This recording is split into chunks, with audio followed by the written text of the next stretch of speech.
Well, hello everyone, and welcome. I'm sure that you enjoy talking about and learning about borderline personality disorder just like I do.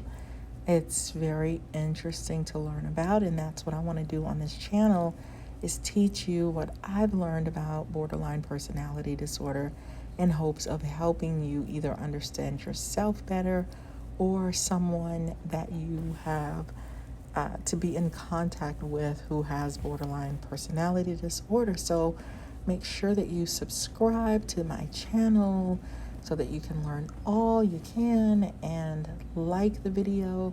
Definitely let me know in the comments if you've had any experiences with someone with borderline personality disorder and if anything I say resonates with you. So today we're going to be talking about the good and the bad in borderline personality disorder. I feel like we're in a stage where people become defensive about people with borderline personality disorder. They don't want you to say anything bad about them or negative about them, or they can't help it. The problem is that people who do not have this disorder have to interact with these people, and not to say that they are not equally human or that they don't deserve rights or to be treated well, but people with this disorder can wreak a lot of havoc and be very difficult to be around. They can do a lot of damage. And so now the person who doesn't have the disorder, they're making them feel like they feel, and they don't have the same defenses in place. And so they can really mess a person up. I mean, they're not doing it intentionally, but the fact is the fact. And they can do damage to other people, and that is not okay either. We can't just excuse that. You know, everybody has to be responsible for their behavior. And even though it wasn't their fault that they became that way, we all still have to figure out how to cope. And so by teaching you things about the personality disorder, I hope that it helps to give you understanding of them so that maybe you will have more of a tolerance and so that it doesn't sink you. So there are some good things about borderlines and there are some bad things about borderlines. So which one do we do first? Do we start with the good or do we start with the bad? How about we start with the good, okay? And if I think of anything as I'm going that I miss out, I'll come back to the good. But let's start with the good. So some good things about borderlines is they care deeply about people, or they can make you feel very loved. Some people argue that borderlines can't love. I don't know if that's true or not. All I know is if something happens to somebody, they can make the person feel very cared about because they know how they feel inside. So they can be super compassionate, super empathetic, and caring and loving, and make you feel a very deep sense of love. I've heard many borderlines say, I love very deeply, or I love very hard. And I think that's true. So they can be very, very caring if something happens to you or you need some compassion or some help.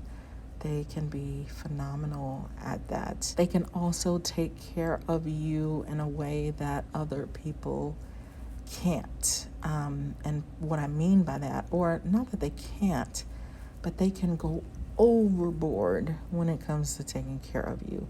Let's say it's a mom-daughter dynamic. They may, even in your adulthood, buy you things that you need. Like, do you need a coat? Do you need, they can be very giving. Here's, I bought you lunch. I got you dinner. Here's a gift card. They can make you feel very cared about in that way as well. Like, just, somebody's in the hospital, they may visit more than most people. And that leads me to say another good thing about them is they have a deeper capacity than most people do. Deep, wide capacity for things that other people just couldn't handle, like visiting somebody in the hospital. They might have the capacity to visit them 10 times, or somebody else would feel like, I'm going to fall apart. I can't handle this. I got my own junk going on. I'm limited in what I can psychologically handle. They can often handle a lot more. And some of the high functioning ones, they can stay very busy. Staying busy can help them cope and feel better, like if they have art projects or things that they're doing for the church, or just things that keep them involved and busy. They can have a larger capacity to handle it. It's like, give me more, give me more, give me more, give me more. And so they're getting a lot more done. They may even push other people past their capacity to get things done.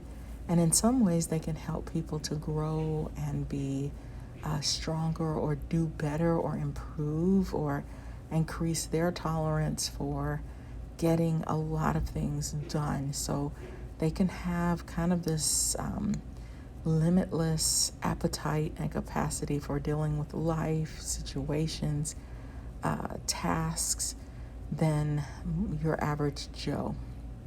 So those are some positive things. Let's flip to some of the negative things.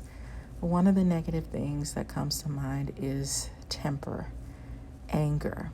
They can often be very quick to anger. And to a person who doesn't have borderline personality disorder, they won't understand the anger, because a lot of times it's something that is so minute or taken so out of context. You know, you might drop a cracker and they say, and this is exaggerating, but kind of not, drop a cracker on the ground and they decide, oh, okay, so you don't want to be friends anymore. I get it. Okay, that's fine. I'm not talking to you anymore. They can stonewall you for a very long time over something that other people would say, hey, we just deal with that and move on. Let's say it's your family and you're getting together for a holiday. They might get upset with, you could be having the greatest time and one little thing happens and it just throws everything off balance. They're mad, they're crying, they're upset, and they're telling you that everybody's treating me so badly, and you're like, who's treating you badly? Who said something to you? Name it. And they can't do it. So they can take slights, be slighted very easily. That could be triggered into deep and uncontrollable rage, something that can help with that. You know, it could be they're triggered by abandonment fears. They don't want to leave the event, and so now I'm going to start a fight because I have anxiety. Some people say that they shouldn't be on medications. I say you should, because if your behavior is impacting the people around you, then you want to make sure that it helps you to be on more of an even playing field so that you can enjoy the event better, and so can they. So antidepressants, anti-anxiety medicines, they definitely can take the edge off and make things more enjoyable for everyone. So borderlines can be difficult to get along with. You do have to walk on eggshells with them sometimes, and that is hard to do.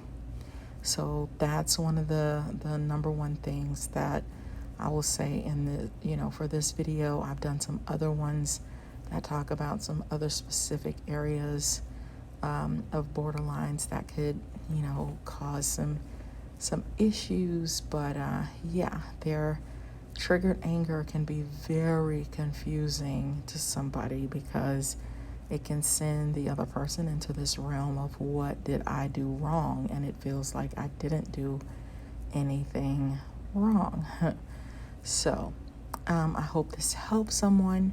If you think this video can help someone out there or give insight or understanding, please share it. Hit the subscribe button. That makes me very happy. This is time consuming, but I enjoy doing it. But I'd like to share my knowledge with people who it could help. And definitely check out my book, The Workplace Narcissist by Tamara Hunter Zyon. It's about difficult people and how to navigate.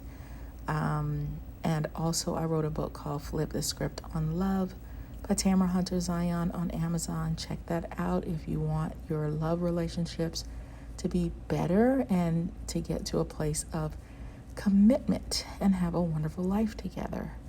So until the next video, let me know if you have any video suggestions, and I'll see you on the next one.